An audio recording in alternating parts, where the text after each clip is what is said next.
할렐루야. 우리 지난 시간에도 저희 교회 인사말 한 2개 소개했는데요. 오늘도 한두 개 더 소개하고 시작을 하려고 합니다. 이렇게 인사를 잘 해도요, 마음이 풀어지는 겁니다. 그죠? 정말 이렇게 인사를 하니까 사람들이 못되게 굴려고 그러다가도 못되게 굴질 못하는 겁니다. 인사를 그렇게 하니까요. 오늘은 옆에 한번 보시면서요. 아름다운 당신을 보니 내 가슴이 뛰기 시작합니다. 이렇게.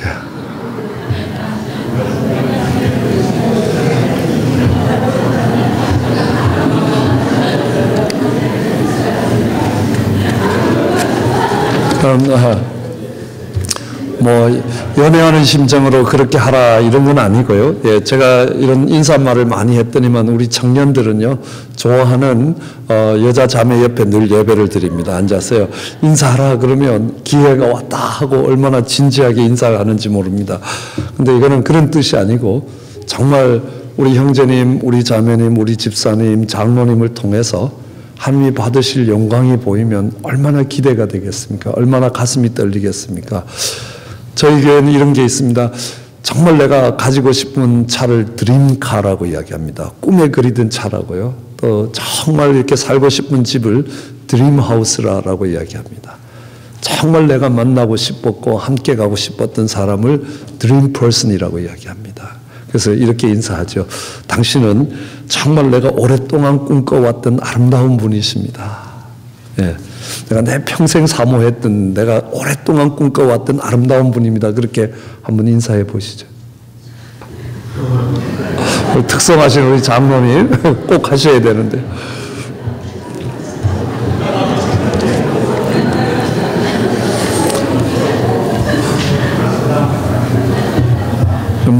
저는 정말 아름다운 당신을 보니 내 가슴이 뛰기 시작한다는 거고, 당신은 정말 내가 꿈에도 그리던 그런 아름다운 분이시다라는 그걸 인사를 하면서 이런 생각을 합니다. 그럼 우리나라의 독립운동을 하신 분 아십니까? 일제의 나라를 빼앗기고 잃어버린 나라를 되찾기 위해서 목숨을 걸고 독립운동을 하신 분들이 참 많습니다. 그렇죠? 그 독립운동 하시던 분들이 정말 함께 잃어버린 나라를 찾기 위해서 죽음의 사선을 함께 넘을 동지를 만나면 얼마나 기쁘고 반갑겠습니까? 정말 내가 당신 같은 사람을 만나기 위해서 얼마나 기다렸는지 모른다. 그런데 어둠이 관영하는 세상 가운데 잃어버린 하나님의 나라를 찾기 위해서 죽음이라는 십자가를 함께 짊어지고 갈 수 있는 믿음의 동지를 만날 때 얼마나 감격하겠습니까? 저는 목사가 은혜 받기가 참 힘든 사람입니다. 어떤 분들은 그러더라고요. 최후의 미전도 종족이 목사라고 이야기합니다. 그런 목사가, 우리 목사님이 복음방송에서 이렇게 기도하시면요, 얼마나 감동이 되는지 모릅니다. 아, 정말 기도를 저렇게 할 수도 있구나. 이렇게 녹음을 해서 한번 외워야 되겠다. 이런 생각들도 할 정도로 감동이 됩니다. 그죠? 그렇게 함께 한 시대에 정말 잃어버린 나라를 위하여, 잃어버린 하나님 나라를 위하여 함께 일할 수 있다는 것은요, 얼마나 감격스러운지 모른다는 겁니다. 우리는 우리 형제 자매들을 볼 때 정말 그런 감격이 저희에게 있어야 되지 않느냐라는 생각을 합니다. 오늘 저희가 읽었던 이 로마서 4장의 말씀은 저희 가정에 굉장히 소중한 말씀입니다. 왜냐하면요, 저희 가정에, 저희 아내는 자궁에 큰 혹이 있어서 아이를 더 이상 낳을 수가 없었습니다. 첫 번째 아이를 낳고 나서 병원에 갔더니만 우리나라 산부인과에서 최고 권위자라고 이야기하는 서울대 산부인과 학과장으로 계셨던 최승욱 교수님이 다시는 아기를 못 가질 테니까 이 딸 잘 키우라. 왜냐하면 정말 이렇게 첫 아이를 낳은 후에 아내 자궁에 큰 혹이 생겨서 더 이상 아이를 가질 수 없다는 겁니다. 근데 전 생각하기에 첫 아이도 얻었는데 또 못 놀까 이런 생각을 했습니다. 그러면서도 워낙 실력 있는 의사분이 이야기하니까요, 그런가? 한국 의사들이 실력이 모자란 줄 알고 미국에 와서 미국에 있는 의사분들, 또 대학병원의 의사들, 교수님으로 있는 의사분들 이렇게 봤는데도 똑같은 말씀을 하시는 거예요. 그러는 와중에 하나님께서 정말 전지전능하신 하나님 할 수가 있어요, 할 수가 있어요. 천지를 창조하신 하나님 할 수가 있어요, 할 수가 있어요 하는 그 찬송이 있었습니다. 저희 찬송 인도하시는 분이 그 찬송을 가르쳐 주실 때에 정말 하나님이 하실 수 있겠다는 믿음이 살짝 들어오는 겁니다. 그래서 그 말씀을 보고 오늘 이 아브라함에게 아들을 주신 것처럼 우리 아들의 이름을 지어놓고 정말 이름을 바꾸면서 이렇게 했을 때 하나님이 이 말씀대로 아들을 주시더라라는 겁니다. 그 과정 속에서 주시는 은혜들을 여러분하고 함께 나누려고 합니다. 근데 저는 사실 처음이 정말 아들을 기다리면서 오늘 이 본문의 말씀을 읽으면서요, 얼마나 실망이 되는지 모릅니다. 한번 보시면요, 기록된 바, 정말 내가 기록을 했는데 기록된 바, 내가 너를 많은 민족의 조상으로 세웠다 하는데 아브라함이 믿은 하나님은 죽은 자를 살리시며 없는 것을 있는 것 같이 부르시는 그런 하나님을 아브라함은 믿었다라는 겁니다. 아들이 없는데 아들이 있는 것처럼 부르시는데 그걸 믿었고요. 더구나 도저히 바랄 수 있는 형편이 아니라는 겁니다. 그래도 저희야 30대 중반을 지나가는 나이겠지만요. 아브라함은 100세가 지나고 정말 사라의 폐경기가 지난 이후에 도저히 상황으로는 도저히 아이가 생길 수 없는, 바랄 수 없는 중에서 바라고 믿었다는 겁니다. 믿었다는 겁니다. 내 후손이 이와 같으리라 하신 말씀대로 많은 민족의 조상이 되게 하셨다는 겁니다. 100세가 되어서 자기 몸이 죽은 것 같고 사라의 몸이 죽은 것 같음을 알고도 믿음이 약해지지 않았다는 겁니다. 아니, 자기의 형편과 처지를 몰라서 착각한 것도 아니라는 겁니다.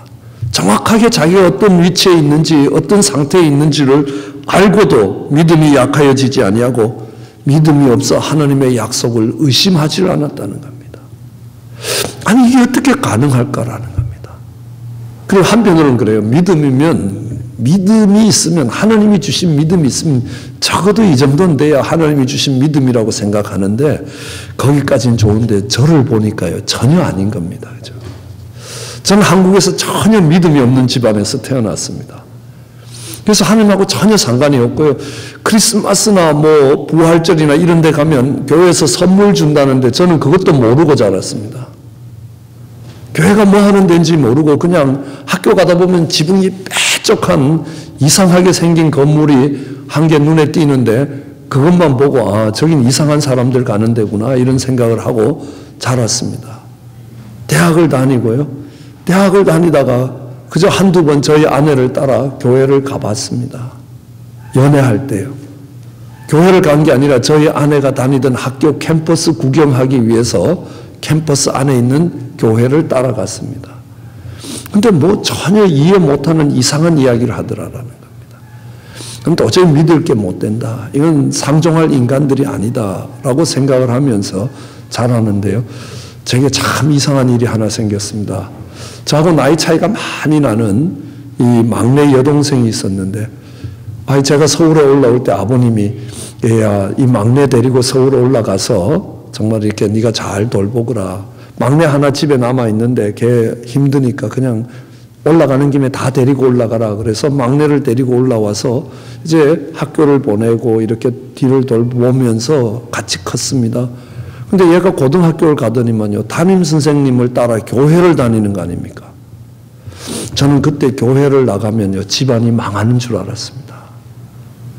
야, 아버지가 정말 동생 잘 보라 그랬는데 이제 큰일 났구나. 그래갖고 아버님 아시기 전에 이걸 빨리 원상복귀를 시키자. 이래갖고 정말 동생 보고 점잖게 야, 이제 교회 나가지 말아라.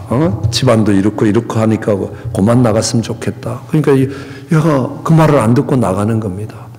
그래서 제가 할 수 있는 방법을 다 동원해 봤습니다. 물리적 방법도 동원하고 경제적 방법, 경제적 제재도 가하고요. 별걸 다 했는데도 얘는 계속 교회를 나가는 겁니다. 예, 말이 좋아서 물리적 방법이지 아주 죽도록 패했다는 겁니다. 그리고 아버님이 저한테 돈을 다 보내주시니까 제가 용돈을 안 줬습니다. 주면 헌금할 거라고 생각을 했어요. 근데 어느 날은 제가 술이 만큼 취해서 집에 이렇게 늦은 밤에 들어오는데 동생이 막 오빠 왔어 하면서 문을 열어주면서요. 굉장히 불쌍한 표정으로 오빠 나 용돈 좀 줘 그래요. 야, 그동안 내가 너무 심했나 그래갖고 술 취한 김에 지갑을 탁 열어갖고 잡히는 대로 팍 줬습니다. 그 다음날 아침에 일어났더니만요. 동생이 하는 말이 기도 응답 받았다는 겁니다. 자기가 수련회를 가야 되는데 오빠가 터도 없고 덜도 없이 정확하게 수련회 때에 들어가는 비용만큼을 뽑아줬다는 겁니다. 자기가 그렇게 기도했는데 하나님이 1원도 틀리지 않게 주셨다는 겁니다. 그 다음부터는요, 술이 머리 꼭대기까지 취해갖고 들어와도 절대로 그런 실수를 2번 다시 안 했습니다. 그러면서 저는 참 속으로 궁금한 게 있었습니다. 어째 이게 가능하냐는 겁니다. 그 당시 저는 대학을 다니면서 이념 서클에 있어서 데모를 많이 했습니다. 저희 친구들 3분의 1은 감옥 갔습니다. 3분의 1은 퇴학당했습니다.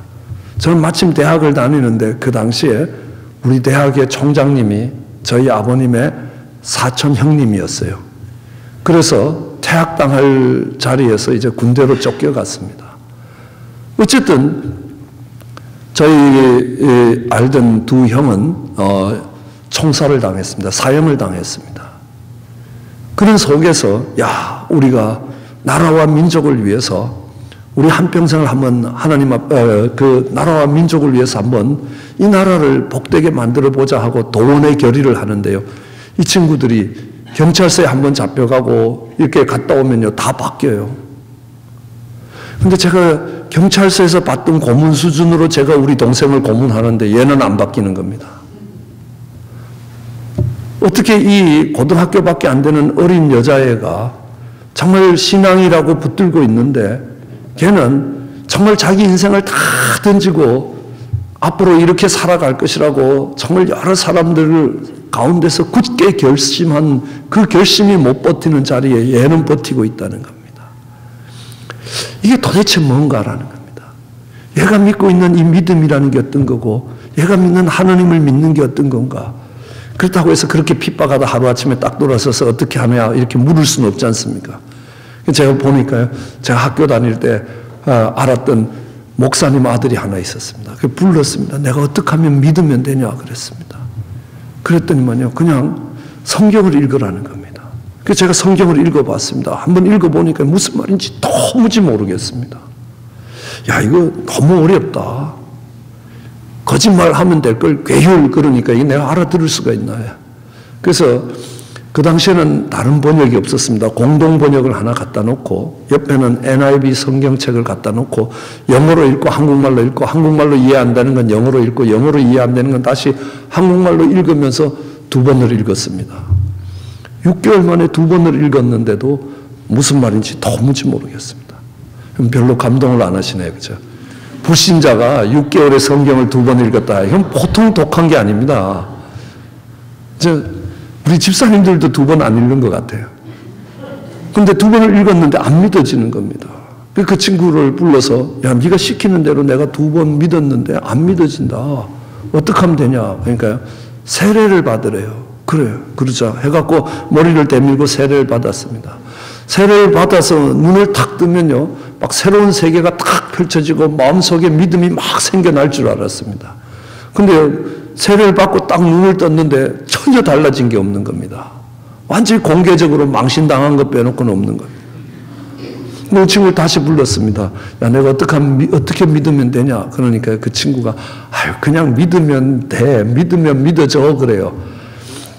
네가 내 친구만 아니면 오늘 이빨 몇 개 부러져 갈 텐데 그냥 그동안의 전분을 봐서 그냥 곱게 보낸다라는 겁니다. 그러니까 저는 이런 생각을 했습니다. 하나님이 안 계시거나 하나님이 계시면 나 같은 사람이 필요 없거나 제가 안 믿으려고 친구들이 믿어라 그러는데 반질반질하게 도망간 것도 아니라는 겁니다. 그럼 내가 보기에는 제일 교회 오래 다니고 교회에 대해서 잘 알고 하나님에 대해서 잘 안다는 정말 목사님 아들한테 물었는데 네가 시키는 대로 난 다 할 거라는 겁니다. 안 하겠다는 게 아니라는 겁니다. 네가 죽으라 그러면 죽는 흉내까지 낼 각오를 가지고 내가 믿어보겠다고 나오는데 그 친구는 저를 믿음으로 인도를 못하는 겁니다.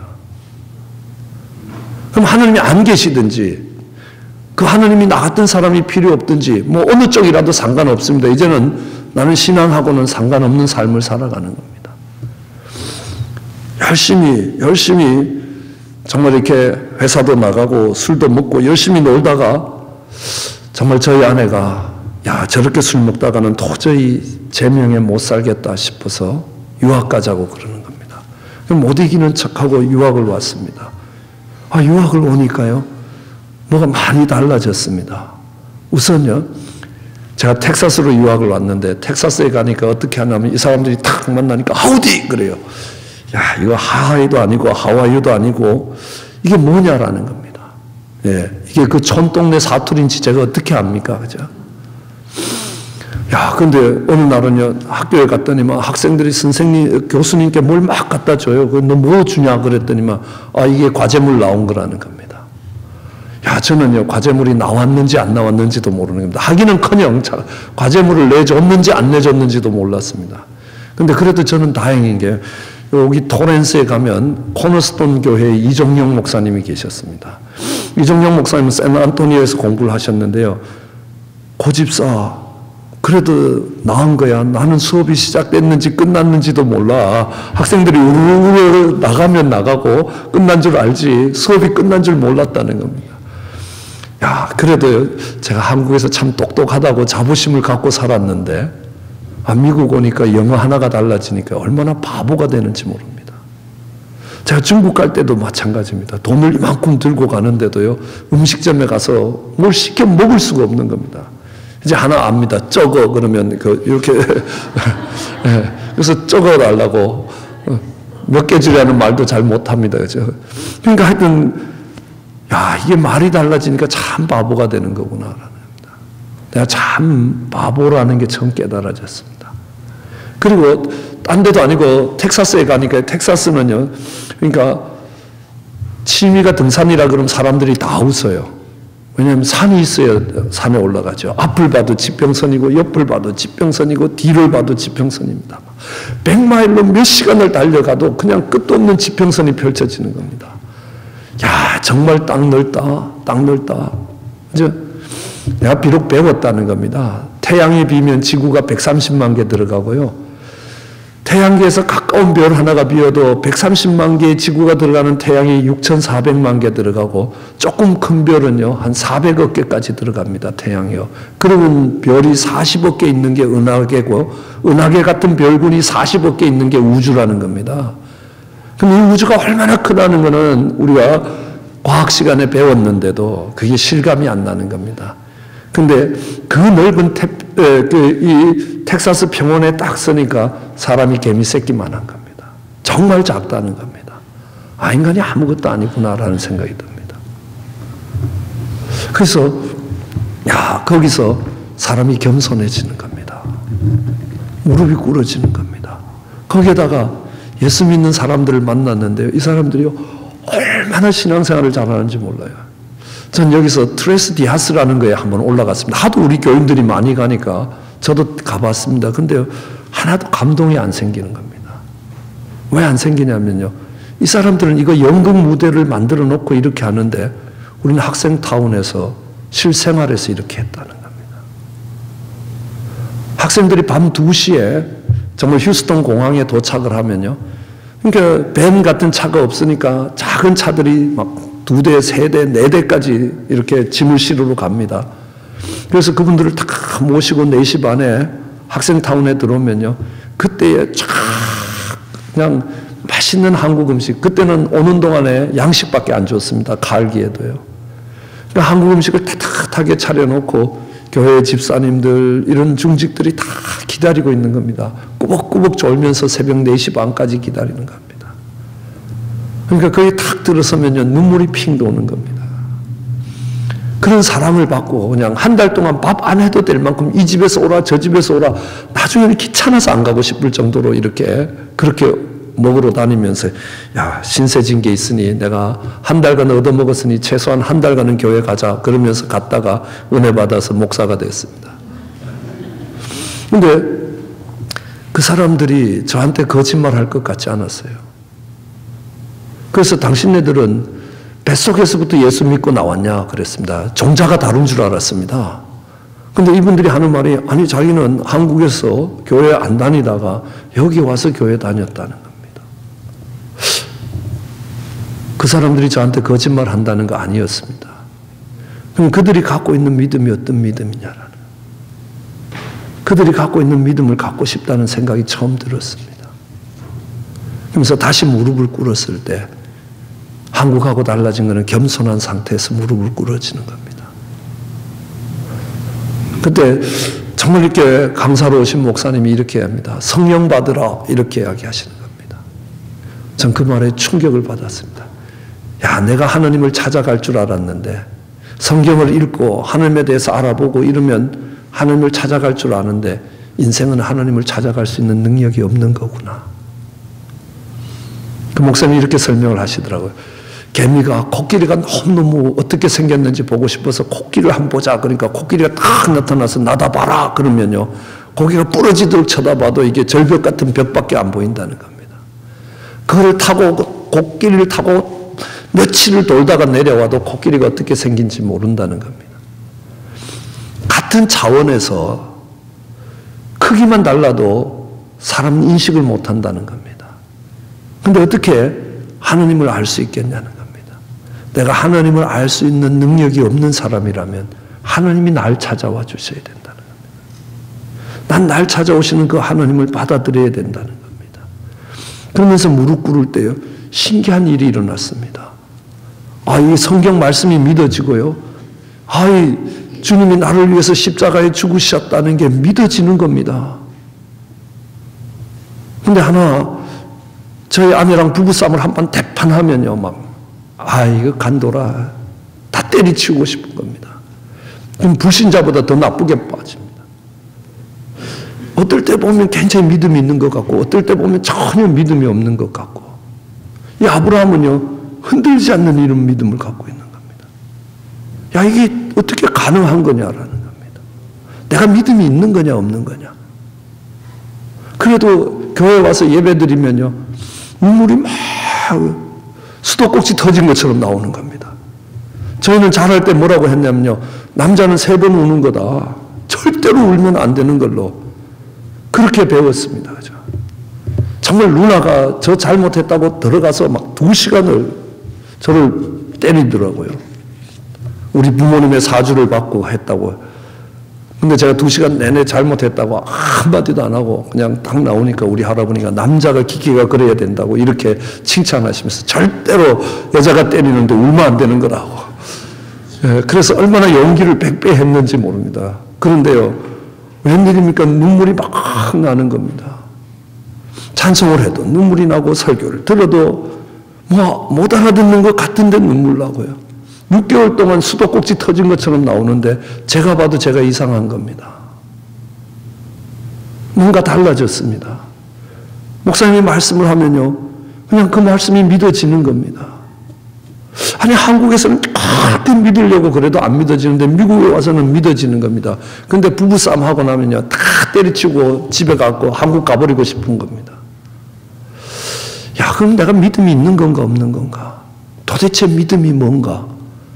그래서 선배님들을 찾아가서 내가 믿음이 있는 겁니까? 근데 믿음이 뭡니까? 그게 믿음이 뭔지 알아야지 내가 믿음이 있는지 없는지, 신자되기 원합니다 하고 찬송은 부르는데 내가 신자인지 아닌지 모르겠다는 겁니다.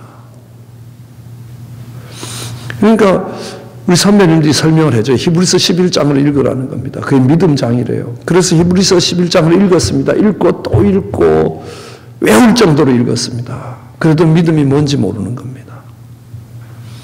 제가 찾을 수 있는 책들을, 그때는 별로 그 시골에, 텍사스 시골에 종교서적들이 안 들어왔습니다. 인터넷이 있던 시대도 아니었기 때문에 그냥 구할 수 있는 대로 책을 구해서 봤는데 뭔지 모르겠습니다. 믿음은 바라는 것들의 실상이요 보지 못하는 것의 증거라. 영어로 읽어봤습니다. 어려운 단어 하나도 없습니다. 믿음이라는 것은 be sure of what we hope for. 우리가 바라고 있는 것에 대해서 sure하는 게 믿음이라는 겁니다. 영어 단어에도 모르는 거 하나도 없고 한국말로 읽어도 알 듯 말 듯 모르겠는 겁니다. 보지 못하는 것들의 증거라. 그래서 이 집사님들 실력이 없는 줄 알고 목사님한테 가서 여쭙습니다. 목사님이 뭐라고 1시간은 설명해 주는데 전 이해가 안 되는 겁니다. 그래서 그 다음에는 부흥회를 합니다. 그래서 부흥 강사님을 저희 집으로 초청을 해갖고 식사를 잘 대접하고 또 물었습니다. 그러니까 부흥 강사님이 뭐라고 이게 믿음이라고 설명을 하는데요. 저는 그게 이해가 안 되는 겁니다. 야, 내가 이제 신앙생활은 하고 있는 것 같은데 믿음이 뭔지 모르니까요. 너무너무 괴로운 겁니다. 그래서 기도를 했습니다. 2년을 기도를 했습니다. 하나님, 내가 믿음 생활을 하려고 하면 믿음이 뭔지는 알아야 믿음 생활을 할 거 아닙니까? 우리 신앙이라고 이야기할 때도 믿음인데요. 믿을 신자인데 우리의 삶의 바탕이 믿음인데 믿음이 뭔지를 알아야 믿음 생활을 할 거 아닙니까? 근데 어느 날 2년쯤 되던 기도한 지 2년쯤 되던 날 이제 제 생일이 가까워졌습니다. 그러니까 저희 아주 어린 딸이 아짱아짱 걸어오더니만 아빠 생일에 제가 예쁜 볼펜 사줄게 그러는 거예요. 근데 제가 평소에 안 하듯이 영어로 대답을 했습니다. I hope so 그랬어요. 네가 그랬으면 좋겠다 그런 뜻이죠. 그죠? 근데 갑자기 번개가 팍 치듯이 머릿속에 너 왜 hope so 하냐는 겁니다. 제가 우리 딸에게 네 생일에 바비 인형 사주겠다 그러면요. 우리 딸은요. I believe so 그래요. 나는 바라는 것이고 우리 딸은 바라는 것의 실상입니다. 우리 딸이 believe so라는 단어를 모르기 때문에 그렇게 표현을 안 하는데 우리 딸은 어떻게 하냐면 나가갖고 바비 인형 생겼다 하고 자랑을 하는 겁니다. 그런데 저는 나가서 이쁜 볼펜 생겼다 이게 안 되는 겁니다. 둘 다 똑같이 생일에 앞으로 다가올 생일날에 무엇인가를 사주겠다는 약속인데 그 약속에 대한 반응이 한 사람은 이미 약속이 이루어진 것으로 받아들이고 한 사람은 이루어지면 좋고 안 이루어지면 그만이고 그걸 홉소라고 이야기한다는 겁니다. 바라는 것이라는 겁니다. 그런데 저희 딸에게 있어서는 내가 바라는 이 바비 인형이 아버지가 사주겠다라고 하는 그 약속하는 순간에 생긴 거라는 겁니다. 그래서 그때부터 이 두 개를 비교하면 바라는 것과 바라는 것의 실상의 차이를 알겠다라는 겁니다. 우선 바라는 것과 바라는 것의 실상은 앞으로 이루어질 그때가 되면 생일이 오는 그때에 이미 이루어졌다는 걸로 받아들이는 것은 믿음이고 이루어지면 좋겠다는 것은 바라는 것이라는 겁니다. 근데 왜 그렇게 됐을까 생각해 봤습니다. 저희 딸은 볼펜 사줄 능력이 없습니다. 그럼 지가 돈을 모아놨다 하더라도 어디 걸어갈 수 있습니까? 미국에서요? 누군가가 차를 데려다 줘야지 가서 또 볼펜을 살 수 있지 않습니까? 근데 저는 바비 인형 사줄 능력이 있거든요. 근데 그 능력만 갖고 안 되더라는 겁니다. 친구들을 다 모아놓고 바비 인형 생겼다라고 이야기를 하는데 아빠가 생일날 오면서 빈손으로 오는 거예요. 아빠 바비 인형 그러면 아빠 잊어먹었다 그러면요 이게 동네 망신이거든요. 괜히 자랑했다 동네 망신이라는 겁니다. 근데 우리 아빠는 정말 약속을 잘 지키는 아빠라는 겁니다. 저희는 우리가 목사님께 그렇게 배웠습니다. 신약과 구약은 약속이라는 겁니다. 약속은 생명보다 중요한 것이라는 겁니다. 부부의 관계는 약속의 관계라는 겁니다. 부모와 자식의 관계는 정말 생명의 관계라는 겁니다.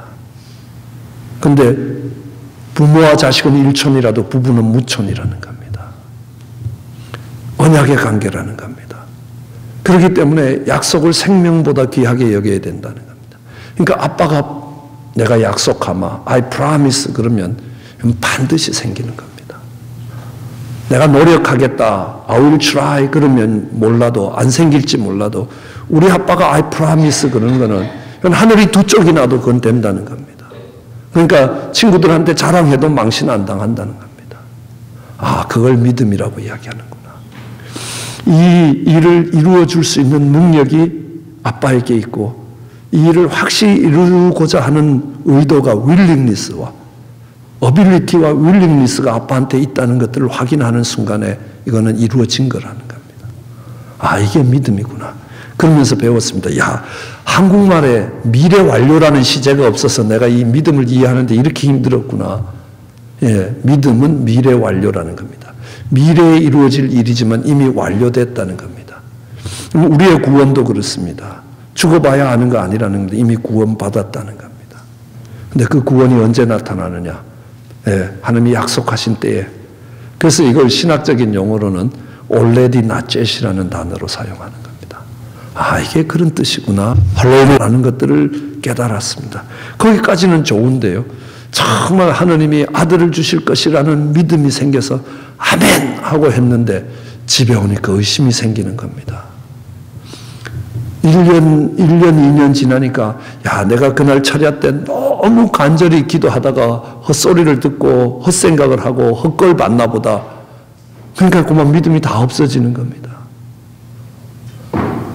근데 아브라함은 어떻게 그렇게 믿음을, 흔들리지 않는 믿음을 가질 수 있는가라는 겁니다. 이 아브라함의 믿음을 얻어낸다면 정말 하나님이 아들을 주시겠다는 겁니다.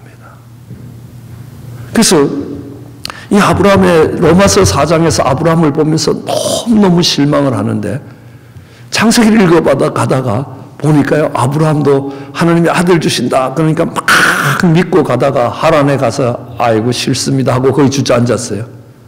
15년 동안 있다가 다시 하나님이 아들 주시겠다 그러니까 또 가나안에 갔습니다. 갔다가 또 아닌가 보다 하고 애굽으로 도망가는 겁니다. 돌아와갖고 뭐라 하냐면 하나님이 아들을 안 주시니까 내가 저 엘리에셀을 양자 삼을 거라는 겁니다. 믿음 다 팔아먹은 모습이거든요. 또 조금 있다가는요, 하갈을 취해서 아들을 낳습니다.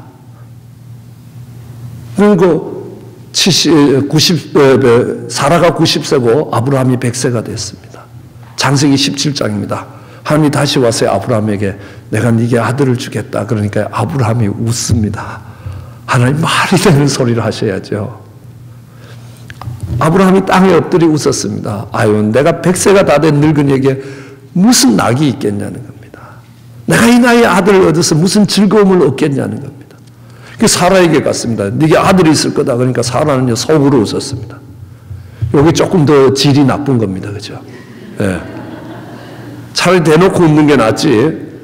그러니까 하나님이 너 웃었다. 그러니까요. 그 다음에 오리발을 내미는 거예요. 저 안 웃었습니다. 그래요. 아니야, 너 웃었다는 겁니다. 네 아들을 낳을 텐데 이삭이라고 해라. 이삭이라는 뜻은 웃음이란 뜻 아닙니까? 네 그 공허하게 웃던 그 웃음을 내가 기쁨의 웃음으로 바꿔놓겠다라고 하십니다. 그러니까 이 아브라함이 99세 때 보니까 저하고 다를 게 하나도 없어요. 그 뒤에 한 장을 넘기니까 더 기분 좋은 겁니다. 그죠? 뭡니까? 마누라를 팔아먹어요. 마누라를 아비멜렉에게 팔아먹습니다. 브레셋 왕에게 팔아먹어요. 예, 제가 미국 와서 아무리 사는 게 힘들어도 우리 아내를 사창가에 보내서 내가 생활에 보탬을 해볼까 이런 생각도 안 했는데요. 아브라함은 2번씩 했습니다. 그죠? 실행을 한 인간입니다. 그것도 믿음 생활 시작한 지 39년 만에요. 이런 거지 같은 인간이 정말 오늘 1년 만에 이 흔들리지 않는 믿음에 들어갔다면 어느 누군들 못 들어가겠냐라는 겁니다. 99세의 아브라함은 절대로 믿음이 있는 모습이 아니라는 겁니다. 하나님이 약속하셨을 때에 정말 하나님이 그렇게 말씀하셨을 때 땅에 엎드려 웃었고요. 사라는 속으로 웃었습니다. 비웃었다는 뜻도 있습니다. 거기에다가 하나님 떠나시고 난 뒤에 먹고 살겠다고 와이프를 다시 누이라고 속여갖고 팔아넘겼습니다. 어쩌면 이삭이 임신되어 있을지도 모르는데요. 그런 아브라함이 흔들리지 않는 믿음에 들어간 게 뭐냐는 겁니다. 자기의 태가 죽은 것 같음을 알고도 믿음에서 흔들리지 않았다는 겁니다. 그러면 창세기 17장 99세 때 하고 이 100세 때 성경이 틀리지 않다면 분명히 뭔가 일어났다는 겁니다. 그래서 두 눈을 부릅뜨고 창세기를 계속 읽고 아무리 읽어도 답이 없는 겁니다. 근데 하나님이 해주신 게 몇 가지 있다는 걸 찾았습니다. 하나님이 여러 번 약속을 하셨지만요. 그 전에 잠깐 전에 오셔서 하나님이 아브라함에게 뭐라고 했냐면 하늘의 별을 봐라. 네 자손이 저와 같이 많을 것이라. 바다의 모래를 봐라. 네 자손이 저와 같이 많을 것이라. 땅의 티끌을 봐라. 네 자손이 저와 같이 많을 것이라. 하나님이 네가 많은 민족의 조상이 되겠다 이렇게 하시지 아니하고 뭘 하셨습니까? 하늘의 별, 바다의 모래, 땅의 먼지, 땅의 티끌을 보게 하셨습니다. 이건 뭘 이야기하죠? 아브라함이 그림을 그릴 수 있게 만들었다는 겁니다.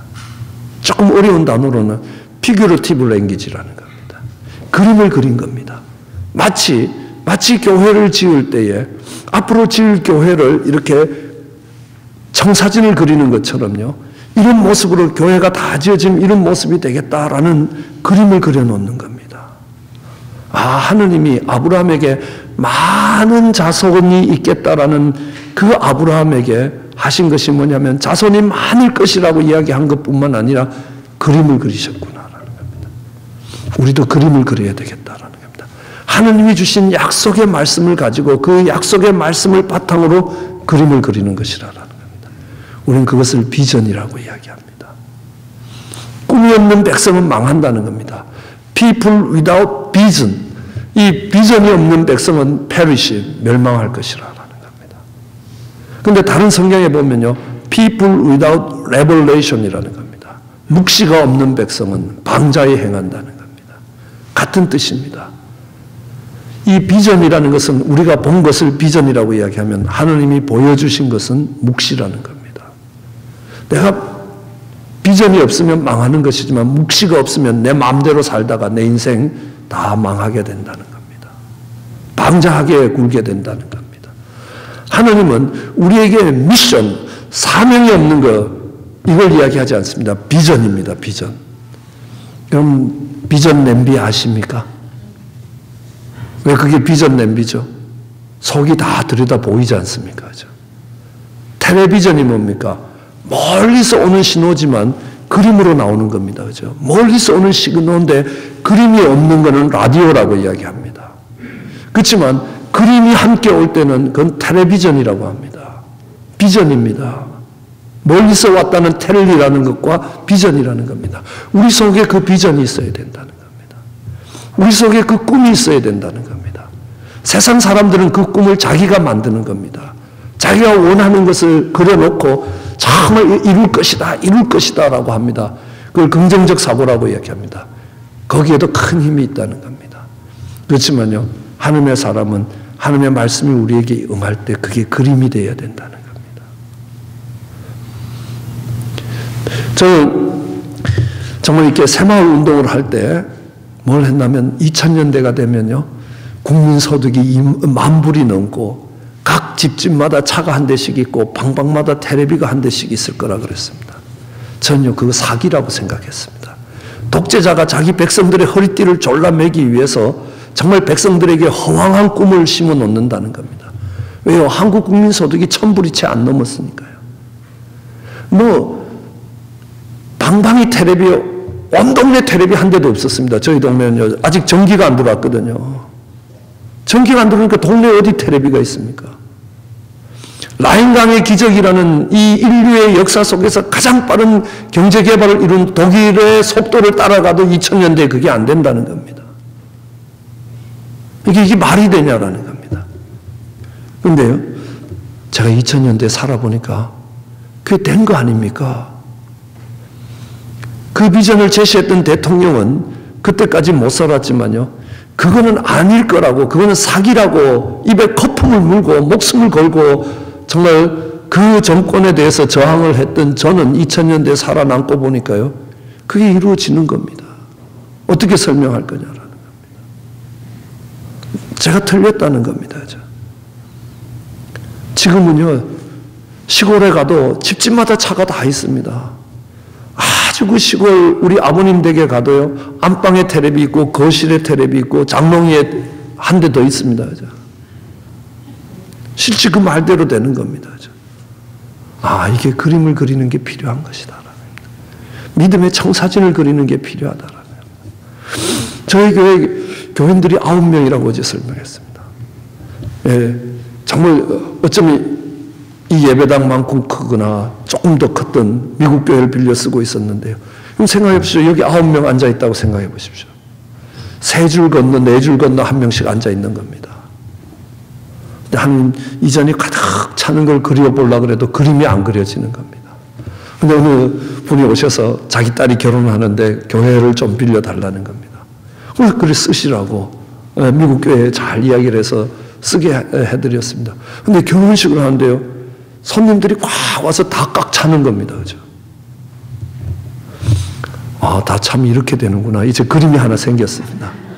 하나님 앞에 갖다 내놨습니다. 그리고요, 하나님, 결혼식에도 사람들이 이만큼 오는데 예배 보는데 이거 하나님 체면이 문제가 안 되겠습니까? 하고 기도를 했습니다. 그죠? 제 속에는 어떤 그림이 있습니까? 결혼식 때 사람들이 꽉 찼던 그 예배당에 대한 그림이 생기기 시작하는 겁니다. 그러면서 지금은요, 그렇게 3번을 예배를 보는 거 아닙니까? 저희 찬양팀이 3명이었습니다. 3명인데요. 너무 힘들어 하시는 겁니다. 수요일 날 찬양해야죠. 금요일 날 찬양 인도해야죠. 주일 날 2번 해야죠. 그러니까 찬양팀이 너무 힘들다고, 자기도 애도 돌봐야 되고 집안도 돌봐야 되는데 이거 너무 힘들겠다는 겁니다.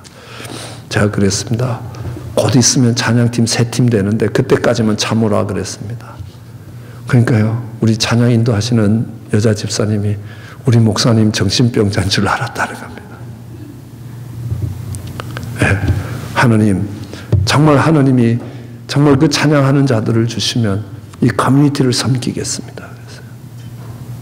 그래서 3년 만에 찬양팀이 4팀이 됐습니다. 제가 2003년도에 선교대회를 하기 위해서 매 교회들을 찾아다녔습니다. 그런데 중현 선교교회 가니까요, 새벽 예배에 찾아갔는데 새벽 성가대가 서는 겁니다. 그래서 집사님을 불렀습니다. 집사님이 이 새벽 성가대가 오늘 특별한 날이냐고, 지금 특별 새벽 기도 중이냐고. 그러니까 아니라는 겁니다. 매일 새벽에 선다는 겁니다. 그래서 돌아와서요, 우리 집사님들한테 그랬습니다. 야, 우리 새벽 성가대 만들어라. 혼자 하면 독창이고 둘이 하면 중창이고 셋이 하면 합창이니까 정 안 되면 우리 전도사님 우리 안에 빌려줄 테니까 음악 전도사님하고 셋이서 새벽 성가대 만들어라는 겁니다. 그러니까 우리 성가대원들이 얼마나, 목사가 음악에 대해서 무식해도 유분수지, 아침에 음도 안 나오는데 아침에 성가대를 서라는 게 이게 말이 되는 소리냐는 겁니다. 그래, 내가 음악에 무식한 건 나도 안다마는 중현 선교교회 하나님이면 우리 교회 하나님이시다라는 겁니다. 그래서 그때부터 시작을 했습니다. 오늘날까지 하루도 안 빠지고 매일 새벽 성가대가 서는 겁니다. 새벽 성가대가 20명 서는 걸 그림을 그리기 시작했습니다. 20명 서면 내가 아침 사겠다는 겁니다. 그래서 샀습니다. 30명 서면 다시 아침 사겠다 그랬습니다. 아침 샀습니다. 40명 서면 사겠다. 네, 아직 못 샀습니다. 중간에 5명 깎아줘서 35명 때 아침 사겠다 그래서 아침 사봤습니다. 그죠? 이게 도저히 안 될 거라는 겁니다. 근데 안 된다고 할 때 안 되는 거라는 겁니다. 하나님의 그림을 그리는 겁니다. 이 설교를 들었던 어느 자매님이 정말 이렇게, 미국 자매님 간증인데요, 자기 남편이 아이가 뱃속에 있을 때 죽었다는 겁니다. 그 아이가 날 때 이 엘레아살의 기도라는 겁니다. 하나님, 하나님이 날 보내시면 내가 우물가에서 만나는 여인에게 이 말을 할 테니까 이 여자가 이렇게 대답하게 해달라는 겁니다. 도시 하나도 안 틀리는 걸 보면서 이분은요, 아들을 태어나고 성경책을 펴서 20개를 적었다는 겁니다. 이 아들이 어느 대학 무슨 과를 졸업하고 쭉 20개를 적고 성경 뒷면에는 자기 며느리가 하나님의 영광을 드러내기 위해서 어떻게 해야 되느냐라는 걸 20개를 적었고 성경책을 펼 때마다 정말 평생을 기도했다는 겁니다. 그분이 그 40개 중에 1개도 땅에 안 떨어졌다고 이야기하십니다. 전 그게 사실인가 참 궁금했습니다. 코롱그룹 초대 총수로 있었던 최백한 목사님이 자기가 손주 태어날 때 이렇게 그림을 그렸다는 겁니다. 그래서 기도했더니만 하나님 그대로 해주시더라라는 겁니다. 피부가 하얘야 되는데 애가 태어나는데 벌겋더라는 겁니다. 왜 이게 벌겋냐 그랬더니만, 예, 하얀 애들은 벌겋으니까 조금 지나면 그렇게 된다는 겁니다. 저도 그렇게 기도했습니다. 저희 아내가 아이를 뱃속에 가두실 때 우리 아들이 이마는 장모님 닮고 해서 쭉 10대 개를 그려놨습니다. 눈은 쌍꺼풀이 생기게 해주시고 엄마 닮아서. 근데요, 저희 아내하고 저하고 한참 있다가 이건 너무 남자가 쌍꺼풀 생기면 유약해 보인다. 지우자. 그래서 지웠습니다. 애가 태어났는데 어떻게 태어났는지 아십니까? 속 쌍꺼풀이 생겼습니다. 피곤하면 나오고 아니면 들어간다는 겁니다. 웃으시지만요, 얼마나 소름이 끼치는지 모릅니다. 너무너무 정확하신 하나님이라는 겁니다. 야, 하나님이 이렇게 역사하시는구나라는 겁니다. 교회 볼 때마다 살아있는 하나님의 증거가 되어버리는 겁니다. 이 그림을 그리라라는 겁니다. 우리에게 말씀이 찾아오시면 그것이 꿈이 된다는 겁니다. 그 꿈이 있어야 된다는 겁니다. 근데 아브라함에게 그 꿈만 갖고 안 되더라는 겁니다. 하나님이 이 그림을 그려준 거는요, 99세 이전에 그려주셨다는 겁니다.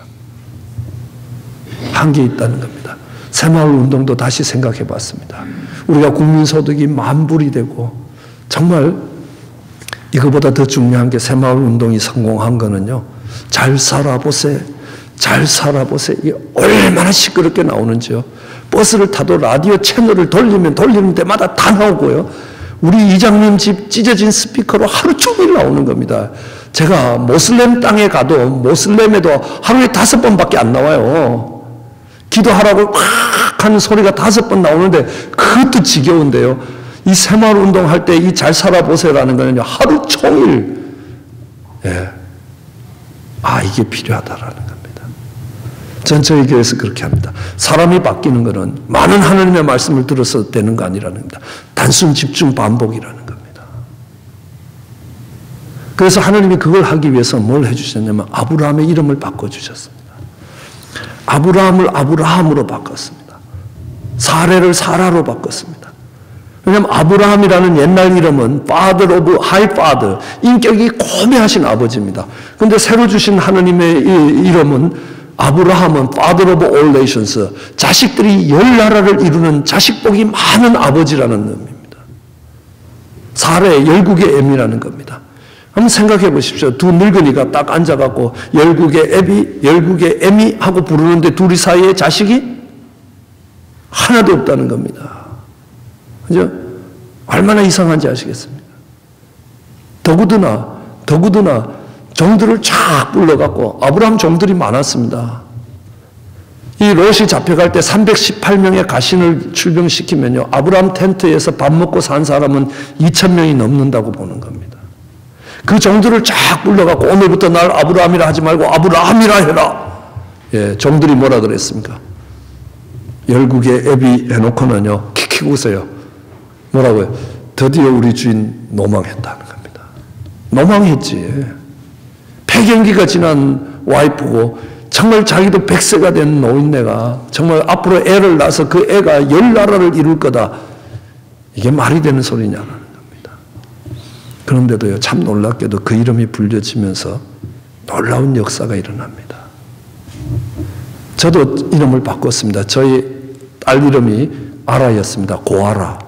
저는 곱다고 고아라 그랬는데 저희 아버님은 띄어쓰기를 다르게 하더니 걔가 부모가 멀쩡하게 살아있는데 왜 고아냐 그러시더라고요. 그래서 동생 이름을 지었습니다. 고요한 밤, 거룩한 밤 하라고 이제 요한이라고 지었습니다. 그래서 교회 가서 나를 요한이 엄마, 요한이 아빠로 불러라라는 겁니다. 사람들이 그거 부르면서 얼마나 놀리는지 아십니까? 그 중에 분인나 같은 앞질이 하나 있어갖고요. 이번 달에도 하나님이 아들 안 줬어. 그러면서 와서 매달 확인하고 약 올리는 인간이 있는 겁니다. 나중에는 오기가 생깁니다. 그죠? 하나님이 너한테 조롱받을 하나님이 아니라는 오기가 생기더라고요. 그런데요, 참 놀랍게도 그 이름이 불려지면서 믿음이 생긴다는 사실입니다. 왜 믿음이 생기느냐 하면요, 그전에는 의사가 안 된다는 생각이 내 마음에 가득했습니다. 근데 그 이름이 불려질 때마다 하나님이 아들 주시겠다는 약속이 생각나기 시작하는 겁니다. 그것이 하나씩 마음에 밀려오는 겁니다. 그럼 아브라함이라고 우리하고 달랐겠습니까? 안 달랐습니다. 그 늙은 나이에 도저히 아들을 낳을 수 없다는 것들, 그거 몰랐던 거 아니라는 겁니다. 자기의 몸도 죽은 것 같음을 알고 사라의 태도 죽은 것 같음을 알았다는 겁니다. 그런데도요, 그 이름이 불려질 때마다 하나님이 그에게 하셨던 약속이 생각나기 시작하는 겁니다. 하나하나 약속이 밀려와서 마침내 안 된다는 약속이, 안 된다는 생각이 밀려가고 된다는 생각이 마음의 자리를 잡으면서 그 아들이 온 것이라는 겁니다. 그때부터 알았습니다. 아, 믿음은 마음의 생각의 싸움이구나라는 겁니다. 생각의 싸움입니다. 그럼 마귀가 가롯 유다의 마음에 예수를 팔려는 생각을 집어넣었다는 겁니다. 그럼 베드로가 예수님 죽으시면 안 됩니다라고 이야기하는 게 이 사탄아 물러가라라고 이야기합니다. 네가 어떻게 하나님의 일을 생각지 않고 사람의 일을 생각하느냐라는 겁니다. 생각의 싸움입니다. 저는 언젠가 이제 박사과정 공부를 하다 보면 종합시험을 쳐야 되는 때가 있습니다. 종합시험을 치러 가는데 아침에 일어나서 샤워를 하는데 비누가 떡 부러지는 겁니다. 아, 왜 비누가 이렇게 부러지냐? 기분이 되게 나쁜 겁니다. 그죠? 근데 아침밥을 먹는데 숟가락이 또 탁 부러지는 겁니다. 야, 이제 드디어 밥통이 날아갔다. 내가 여기서 그만두면 이제 더 이상 학생들 가르치지도 못하고, 그 다음에 이제 학위도 못 마치고 짐 싸서 한국 돌아가야 된다. 야, 이게 밥맛이 없는 겁니다. 가서 기도를 합니다. 하나님, 이거 어떡합니까? 그러니까요. 하나님이 마음에 찬송이 떠오르는 겁니다. 주 안에 있는 나에게 딴 근심이 있겠냐는 겁니다. 그 찬송을 부르니까요, 내 근심이 기도로 바뀌는 겁니다. 기도를 하니까 마음이 평안해졌습니다. 그 학교에 가서 시험을 치는데요, 앞에 종합시험, 프리림 테스트 그런데요, 그게 안 보이고요, 떡 부러진 숟가락이 거기 다시 보이는 거 아닙니까? 시험지 위에요. 아, 얼마나 불안해집니까? 그러니까 또 다시 그 찬송 부르니까 마음이 가라앉습니다. 내 문제를 열어서 문제를 읽었는데 답이 금방 생각이 안 나니까요, 아, 아침에 숟가락 부러지더니만 드디어 정말 내가 답을 못 쓸 문제가 나왔구나, 이런 생각합니다. 그럼 다시 찬양을 부르고 문제를 다시 읽으면요, 이해가 되는 문제입니다. 8시간 시험 치는데요, 얼마나 많이 그 찬송을 불렀는지 모릅니다. 그리고 그 다음에는요, 어떤 생각을 하냐면, 중간고사 시험을 친다 그러면요, 비누를 이렇게 쓰다가 얇으면 쓰레기통에 확 버리고 새 비누 꺼냈었습니다. 새 비누를 꺼냈으면 되는데 새 비누가 크니까 손에서 또 쫄라당 미끄러져서 꽉 처박히는 겁니다. 아, 그럼 또 기분이 나쁜 겁니다. 야, 이거 어떻게 할 수가 없는 거라는 겁니다. 너무너무 고민되는 중에요, 이 로이 목사님이 쓴 찬양과 경배의 능력이라는 책을 읽었습니다. 이 로이 목사님은요, 찬양 사역자였는데 지금 나이가 많이 드셨지만요, 유럽에 가서 이 찬양 집회를 하고 있는 동안에 아틀란타에서 자기 아내가 교통사고가 나서 즉사합니다. 그래서 찬양 집회를 두고 와갖고 정말 장례식을 마치고 자기가 집에 방에 콱 처박혀 있는데 자기 담임 목사님이 신방을 오신 겁니다. 너는 찬양을 다시 해라. 찬양을 회복하지 못하면 네 영혼도 파멸이 된다는 겁니다. 그래서 그분이 기타를 들고 다시 찬양을 탁 부르니까요, 마음속에 이 위선자야, 네가 놀러 간 것도 아니고 하나님 정말 복음을 전하기 위해서 유럽에서 그렇게 전도 집회를 하고 있는 동안에 네 와이프 하나 지켜주지 못하는 그 하나님을 찬양하는 게 네 진심이냐? 너는 지금 위선을 하고 있다는 겁니다. 그래서 기타를 팍 집어던지고 똑같이 머리를 팍 박고 있어도 할 수 있는 게 없으니까 다시 기타를 꺼내 들고 다시 찬양하다가 집어던지고 수없이 하다가 어느 날 마음을 딱 먹고 기타를 잡고 7시간을 내내 찬송을 불렀더니만요, 그 7시간째 그 자기 인생을 묻고 있는 것 같은 묶임이 팍 부러지면서 자기 영혼이 하나님을 찬양하기 시작했다는 겁니다. 그분이 그 생각의 싸움들, 정말 내가 이 찬양을 할 때마다 위선이라는 생각과 이 생각의 싸움들을 쭉 기록해 놓은 책이 찬양과 경배의 능력이었습니다. 그 책을 보면서 그래, 맞아, 이 생각이다. 이 생각은 그냥 들어오는 게 아니라 가롯 유다의 마음에 예수를 팔려는 생각을 집어넣은 게 마귀였고, 예수님 정말 인간적인 생각으로 예수님의 죽음을 만류하는 베드로의 생각도 마귀가 준 것이라는 겁니다. 그 다음부터는요, 그 생각을 묶을 수 있습니다. 비누가 팍 부러지면요, 이 비누 부러지는 것으로 인하여 내게 부정적인 생각을 집어넣는 사단의 모든 생각들은 예수 이름으로 묶여라. 그럼 딱 묶여요. 그죠? 그러니까 요즘은 이제 중요한 시험이 있으면 아침에 미역국 끓여서 소화 잘 되는 미역국 먹습니다. 내가 이 미역국을 먹으면서 미끄러진다는 생각이 내 마음에 들어올 수 없다는 겁니다. 예수 이름으로 그 생각을 묶어낼 수 있다는 겁니다. 그러니까 이제는 자유롭게 미역국 먹을 수 있다는 겁니다. 아, 이 생각의 싸움이라는 겁니다. 그러니까 우리 주님도요, 복 있는 사람은 여호와의 말씀을 즐거워하여 주야로 묵상하는 자라는 겁니다. 네가 이 주야로 이 말씀을 묵상하고 이 말씀을 네 입에 두면 네가 어디를 가든지 형통할 것이라 라고 말씀하시는 겁니다. 우리는 성찬식을 하더라도 정말 주님이 계속 반복해서 이것을 하라라고 가르치신다는 겁니다. 예, 이게 계속 반복되면요, 하나님이 주신다는 생각이 하나씩 쌓여가는 겁니다. 그러다가 어느 순간이 되면 안 된다는 생각이 몰려나가고 된다는 생각이 마음에 자리 잡습니다. 저희 아내는 이렇게 했습니다. 성경 속에 창세기서부터 요한계시록까지 하나님이 아들을 주시는, 자녀를 주시는 부분을 다 찾아서 그걸 매일 읽으면서 기도를 하는 겁니다. 하나님이 아들 주실 것이라는 약속의 말씀들이라는 겁니다.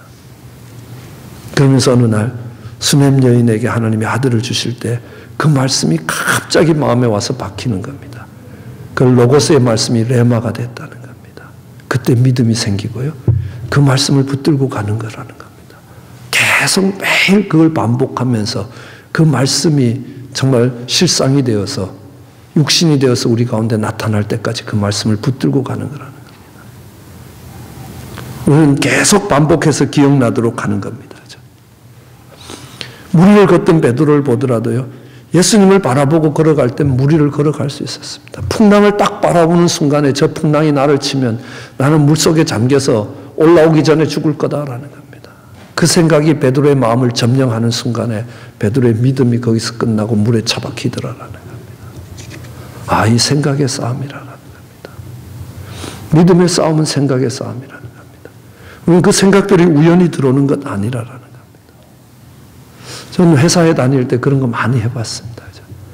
저희 회사에는 38,000명이 함께 일했습니다. 그러니까 이 38,000명 회사원들을요, 월요일 아침이 되면 1시간 동안 세워놓고 뭘 하는지 아십니까? 하면 된다, 하면 된다, 하면 된다, 이거 시키는 겁니다. 그리고 한국에서 좋다는 강사들은 다 갖다 대놓고 딴 거 없습니다. 주제가 딱 하나다라는 겁니다. 하면 된다라는 거 가르치라라는 겁니다. 얼마나 많은 돈을 들이고요. 38,000명이 1시간 동안 일하면요, 얼마나 많은 일을 합니까? 그런데도 그걸 세워놓고 그걸 하면요, 영업 실적이 확 달라진다는 겁니다. 그거 할 때와 안 할 때를 다 비교를 해보는 겁니다. 완전히 다른 겁니다. 아, 세상 사람들도 그 원리를 갖고 있는데요, 하나님이 그렇게 우리를 이끌어가고 계시다라는 겁니다. 믿음의 싸움이라는 겁니다. 믿음의 싸움을 갖고 가는 겁니다. 안 된다는 생각이. 그래서 드디어 하나님이 4년 만에 아들을 주셨습니다. 그러니까 제일 먼저 뛰어온 사람이 누군지 아십니까? 그 분인나 같은 악질이 뛰어와갖고요, 한다는 말이, 집사님, 나도 집사님처럼 기도하면 하나님이 아들 주시냐는 겁니다. 그래서 제가 너는 안 된다 그랬어요. 내가 얼마나 통쾌했는지 모릅니다. 그러니까 왜 안 되냐는 겁니다. 당신이 예수님을 믿어야 되지, 예수님도 안 믿은 사람이 그냥 아들 놓고 기도한다고 되냐는 겁니다. 믿으면 될 거 아니냐. 그래서 교회 와서 세신자반 성경 공부하고 예수님 영접하고 2년 기도해서 아들을 얻었습니다. 그 아들 이름이 강철원인데요, 조기 유학 와서 저희 교회에 다녔습니다. 이제 대학을 갔습니다. 그 다음에 어떤지 하면 불교 학생회 회장이 쫓아왔습니다. 아, 나도 기도하고 그렇게 아들을 얻을 수 있냐는 겁니다. 너도 안 된다 그랬죠. 예. 예수님을 믿어야 된다니까. 그러니까 불교 학생회 때려치고 와서 예수님 믿고 정말 졸업해서 갈 때는 아들 품에 안고 갔습니다. 한 2년 전 제가 안식년 때문에 한국에 나갔을 때 그 친구가 제일 먼저 나와서 큰 식사를 대접하는 겁니다. 그 타운에서만 제가 있는 동안에 4명이 그렇게 자녀들을 하나님이 주시는 경험을 했습니다. 아, 하나님이 이렇게 하시는 거구나. 하나님이 이렇게 역사하시는구나. 얼마나 안 된다는 생각이 우리 속에 부정적인 생각이 많이 들어오는지 모릅니다. 그럼 2003년도에 선교대회를 준비하는데요. 그럼 저희 교인이 120명이었습니다. 예산이 100만 불이 들어가는 선교대회를 하겠다고 정말 이렇게 나왔을 때 우리 집사님들이 미쳤다고도 안 하고 이젠 돈키호테네요 이렇게 이야기하시더라고요. 근데 가장 힘들었던 게 안 된다는 생각을 내 마음에 억셉트하지 않는 거였다는 겁니다. 밤 3시쯤 일어나면요, 야, 이 100만 불 빚지면 어떻게 갚아야 되나? 내가 한 달에 얼마씩 갚으면 이 100만 불을 다 갚을 수 있나? 이거 계산을 하는 겁니다. 그럼 하나님이 너 뭐 하고 있냐라고 그러시는 겁니다. 또 참을 회개하고 그 생각이 마음에 들어와 뿌리를 내리지 못하도록 하는데, 그것이 대회를 전체를 준비하는 것보다 훨씬 더 어려웠습니다. 근데 하나님이 나중에 돈이 모자라지 않게 하시는 겁니다. 어떻게 됐는지 저도 모릅니다. 그런데요, 저는 그보다 더 감사한 것이 한 번도 안 된다는 생각을 내 마음에 받아들이지 않았다는 겁니다. 왜 안 된다는 생각이 안 들어왔겠냐는 겁니다. 우리는 안 된다는 생각이 수도 없이 들어온다는 겁니다. 그러나 그것을 내 마음에 받아들여서 뿌리가 내리게 하지 못할 수 있다는 겁니다. 그걸 거절해야 된다는 겁니다. 아브라함의 이름이 불릴 때마다 하나님의 약속이 생각나는 겁니다. 그거 갖고 모지래니까 이제 하나님이 사라의 이름을 불러놓으셨습니다. 이 사라의 이름은 불러야 되는 이름입니다. 그렇죠? 입술의 고백입니다. 정말 입술의 고백이 어떠냐에 따라서 인생이 달라진다는 겁니다. 너의 말로 살고 죽는 게 결정된다는 겁니다. 그 말로 축복과 저주가 결정된다는 겁니다. 야곱이라는 사람이 외삼촌 집에서 도망을 했습니다. 드라빔을 훔쳐갖고 도망을 한 겁니다. 그러니까 외삼촌이 와서 너 도망을 가도 곱게 가지 왜 내 드라빔을 훔쳐갔냐. 그러니까 야곱은 자기가 안 훔쳤습니다. 그러니까 뭐라고 했냐면 드라빔을 훔친 자 잡히면 내가 그냥 죽여버리겠다 그랬으면 되는데요. 드라빔을 훔친 자는 죽으리라 그랬습니다. 얼마 안 가서 그의 아내 라헬이 아기 놓다 죽었습니다. 그게 그냥 하는 말씀이 아닙니다. 성경에 수도 없이 많은 증거들을 이 밤이 새도록 증거를 갖다 댈 수 있습니다. 민수기에 이렇게 나옵니다. 민수기 14장 28절입니다.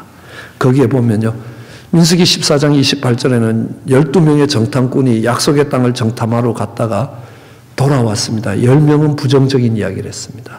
우리는 도저히 그 땅에 들어갈 수 없다는 겁니다.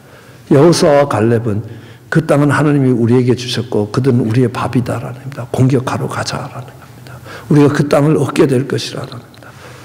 그 두 사람들이 이야기할 때 하나님이 민수기 14장 28절에 이렇게 기록하고 있습니다. 그들에게 이르기를 한번 같이 읽어볼까요? 그들에게 이르기를 여호와의 말씀이 내 삶을 두고 맹세하노라. 너희 말이 내 귀에 들린 대로 내가 너희에게 행하리라. 예, 뭡니까? 하나님이 말씀하신 것도 아니고요. 내가 내 삶을 두고 맹세를 한다는 겁니다. 하나님이. 내가 하나님의 삶을 두고 맹세를 하는데 너희의 말이 내 귀에 들린 그대로 내가 행할 거라는 겁니다.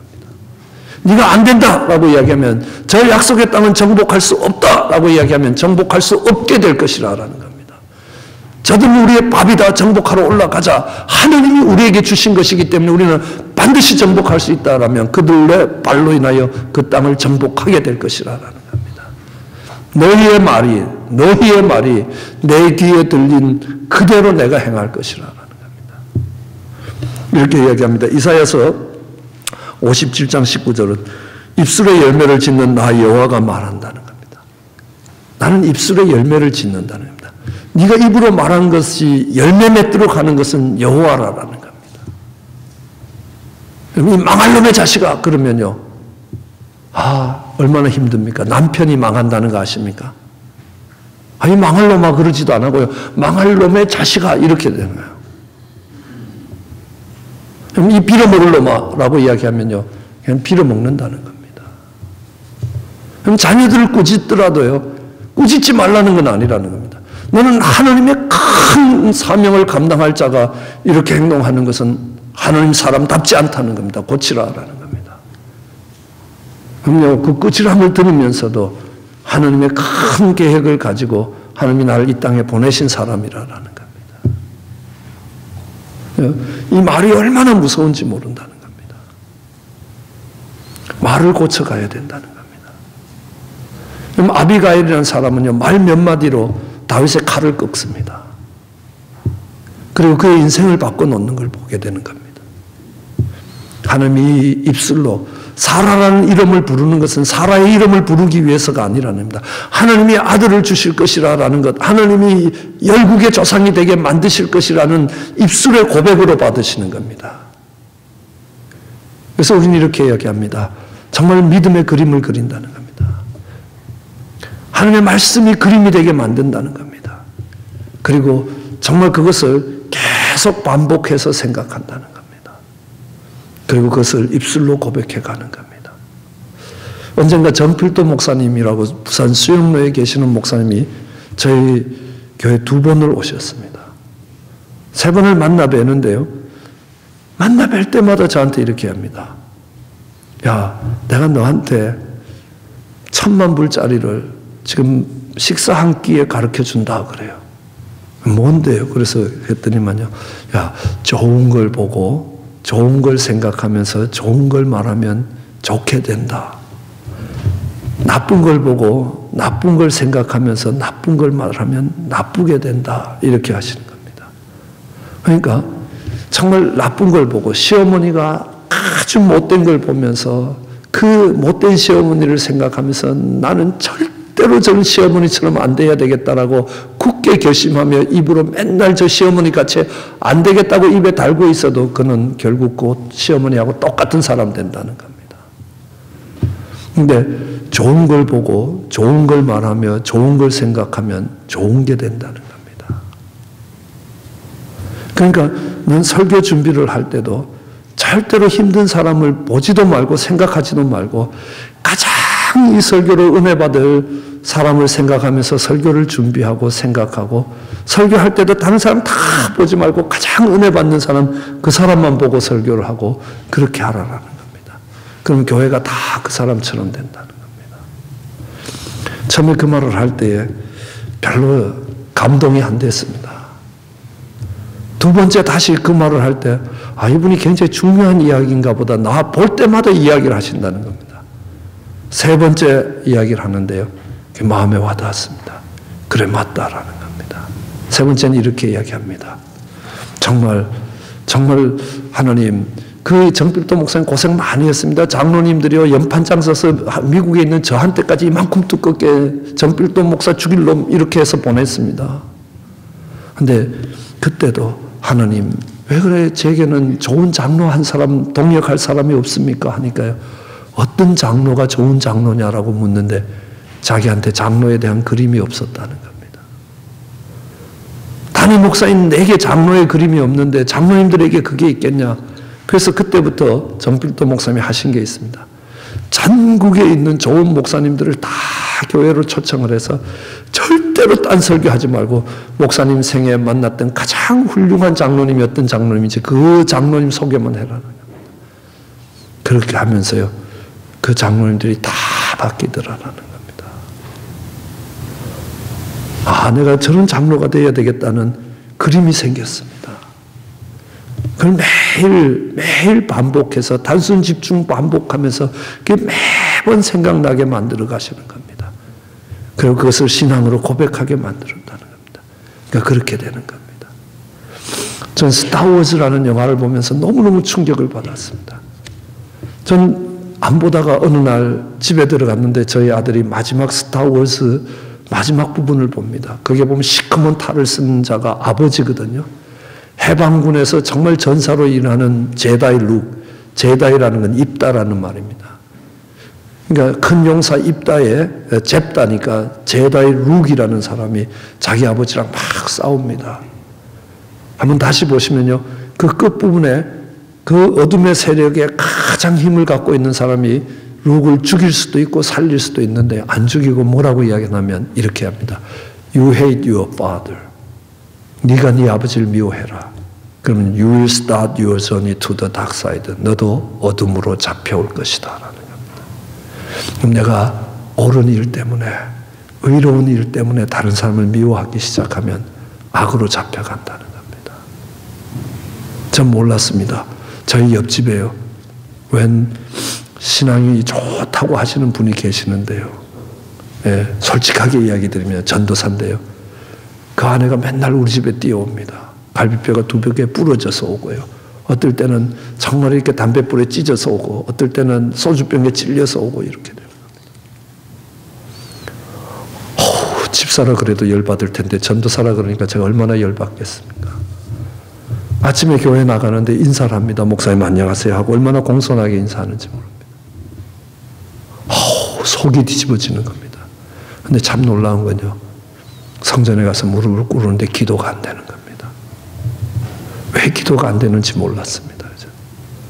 하나님이 악을 악으로 갚지 말라라는 겁니다. 악을 미워하면서 악으로 잡혀간다는 겁니다. 하느님께서 아브라함에게 믿음의 그림을 주셨습니다. 그리고 아브라함의 이름을 반복해서 정말 잘 살아보세요 하고 반복하듯이 그 아브라함의 이름이 불려질 때마다 하나님이 아들을 주실 것이라는 그 생각들이 마음에 밀려왔습니다. 사라의 이름을 부를 때마다 입술로 믿음의 고백이 하나님 앞에 드려졌습니다. 그러자 하나님이 그 아브라함에게 바랄 수 없는 중에 바랄 수 있는 그 믿음을 주셨습니다. 자기의 태가 죽은 것 같은 것을 알아도 흔들리지 않는 믿음을 주셨다는 겁니다. 이를 통해서 하나님이 믿음의 역사를 만들어 가셨다는 겁니다. 오늘 우리가 살아가는 현실 속에서 얼마나 좌절되고 절망되고 정말 포기하고 싶은 유혹들이 얼마나 많은지 모릅니다. 그럴 때에 하나님이 이루셨던 그 하나님의 역사들, 그 아브라함을 통해서 보여주셨던 그 그림들이, 믿음의 그림들이, 믿음의 모델들이 정말 우리 속에 구름같이, 허다한 구름 같은 증인들이 있다는 겁니다. 그것들을 생각하며 정말 끊임없이 주야로 반복하면서 그 말씀들이 반복될 때 우리 속에 흔들리지 않는 믿음이 있다는 겁니다. 그걸 믿음으로 선포해 가는 겁니다. 하나님이 이루실 것이라는 겁니다. 그러다 보면요, 이 말을 이루실 것이 하나님의 명예가 걸리는 겁니다. 그러면요, 하나님이 하실 것이라는 겁니다. 그것이 믿음의 역사를 만들어 가는 겁니다. 아브라함처럼 그 믿음의 조상으로 믿음의 역사를 만들어가는 여러분, 그것이 교회의 기초가 되는 그런 복된 교회 되시기를 주의 이름으로 축원합니다. 기도하시겠습니다. 우리 한번 같이 기도하시겠습니다. 하나님, 우리 삶 속에 정말 하나님